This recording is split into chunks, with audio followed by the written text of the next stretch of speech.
स्वामी विवेकानंद और बिना सेब का पेड़। बात उन दिनों की है जब स्वामी जी अमेरिका की यात्रा करके इंग्लैंड पहुंचे। इंग्लैंड का सामान्य जीवन किसी भारतीयों के लिए नया न था, क्योंकि उस समय उसकी झलक भारत में भी पाई जा सकती थी। इसलिए इंग्लैंड में स्वामी जी के लिए कुछ खास नया न था, सिर्फ सर्दी अत्यधिक पड़ रही थी। स्वामी जी अपने एक अंग्रेज शिष्य के यहाँ ठहरे हुए थे। स्वामी जी अमेरिका में उनके शिकागो स्पीच के बाद अत्यधिक प्रसिद्ध हो चुके थे और इंग्लैंड में भी व्याख्यान भ्रमण पे थे। प्रत्येक दिन स्वामी विवेकानंद जी का कहीं न कहीं व्याख्यान रहता था, कभी किसी विश्वविद्यालय में तो कभी किसी सोसाइटी में।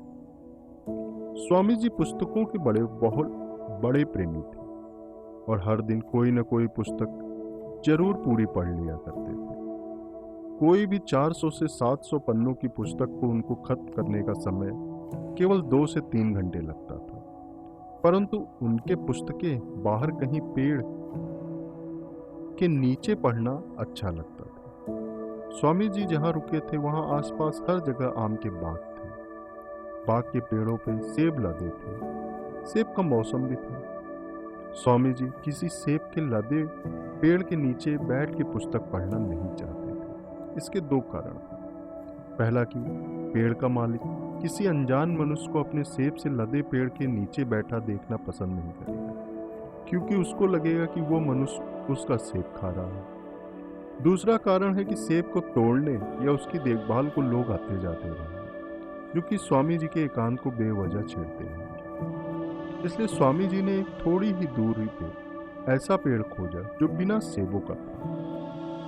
स्वामी जी प्रतिदिन उस सेब के पेड़ के नीचे बैठ जाते थे, पुस्तक पढ़ते थे या ध्यान करते थे। प्रायः पूरी दोपहर उसी पेड़ के नीचे उनकी गुजरती थी। एक दिन की बात है, स्वामी जी के अब इंग्लैंड से जाने का समय आ गया था और वो अपनी आखिरी दोपहर उसी अपने मन पसंदीदा सेब के पेड़ के नीचे बिता रहे थे। उनकी आंखें हल्की सी बंद थी। वो अद्र निद्रा में थे या ध्यान में थे या किसी और अवस्था में थे, इसको बता पाना कठिन था।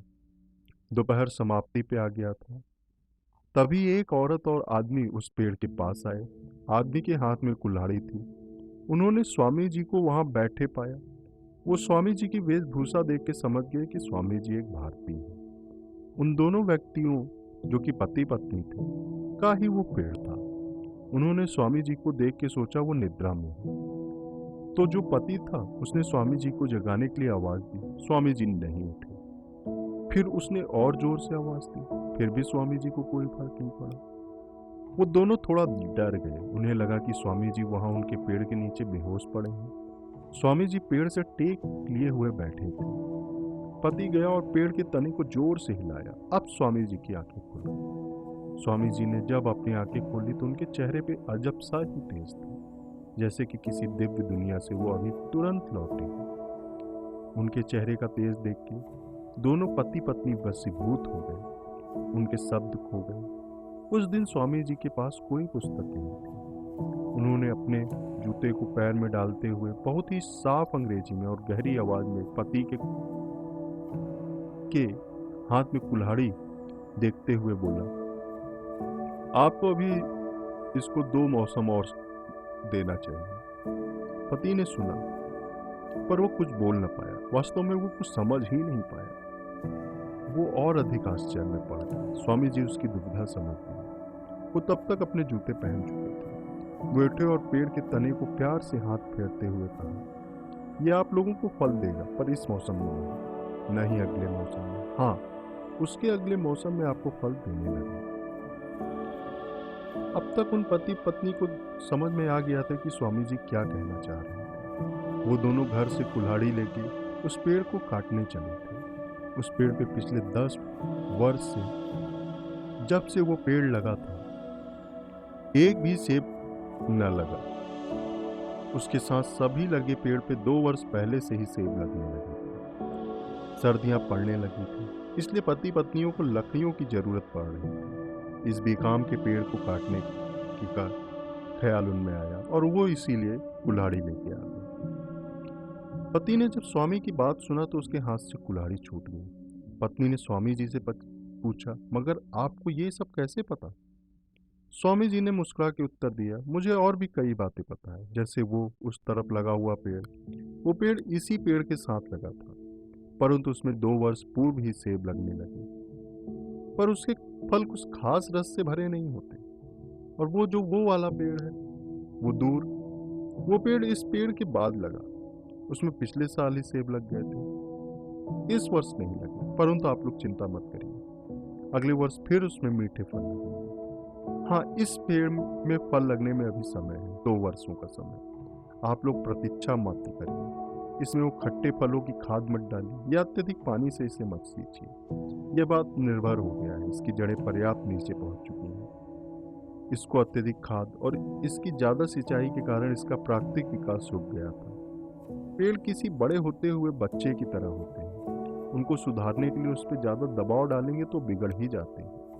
यह कह के जमीन पे पली कुल्हाड़ी उठाते हुए स्वामी जी ने पति से पूछा, क्या मैं इसे 1-2 दिन के लिए ले जा सकता हूँ? मैं उस घर में अपने शिष्य के यहाँ रुका हूँ। वहाँ सूखी लकड़ियाँ तो हैं, पर उन्हें काटने के लिए कोई कुल्हाड़ी नहीं है।